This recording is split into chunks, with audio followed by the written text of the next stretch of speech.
Welcome back to my channel. তো দেখতে পাচ্ছ আজকে সূর্য আমার কি তাপমাত্রা, খুবই গরম দিয়েছে আজকে।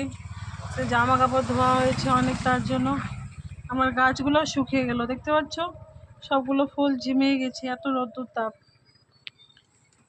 দেখো, কিন্তু রোদ্দুরটা হওয়া ভালো, কয়েকদিন বৃষ্টি হয়ে গেলেও যেহেতু গাছের মধ্যে এখন একটু লেচু টেচু ধরবে, সব কিছুরই প্রয়োজন আছে, তাই না?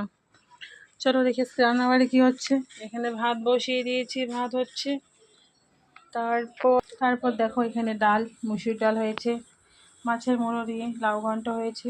লাউ ঘন্টটা খুবই টেস্টি হয়েছে, কারণ আমি খেয়েছি, তার জন্য বলতে পারলাম। আর হচ্ছে চোখলা আলু দিয়ে পেঁয়াজ দিয়ে ভাজা। তোমরা খাও কি না জানি না, কিন্তু আমরা এটা খাই। অবশ্য সব লাউই খাই না, যে লাউটা চোখলাটা খুব কচি থাকে, খেতে ভালো লাগবে সেটাই খাই। এই দেখো তরমুজটাও হেভি টেস্টি, মিষ্টি খুব। এই সিজনে তরমুজ খাবো না তা কি করে হয়। তারপরে দেখো এখানে রান্না করেছি হলো পনিরটা করেছি আমি আজকে সর্ষা দিয়ে, দই দিয়ে, কাজু বাদাম বাটা, কিশমিশ একটু দুধ দিয়েছি, পেঁয়াজ কুচিয়ে। তো ধরতে গেলে হচ্ছে পনির মালাইকারি, ঠিক আছে, শুধু নারিকেলটা দিতে পারিনি। এই হলো আজকে দুপুরে মেনু আমাদের। ঠিক আছে বন্ধুরা, টাটা। কারণ ডুলু উঠে পড়েছে, ডুলু ঘুমিয়েছিল, উঠে পড়েছে, আবার ঘুম পাড়াতে হবে।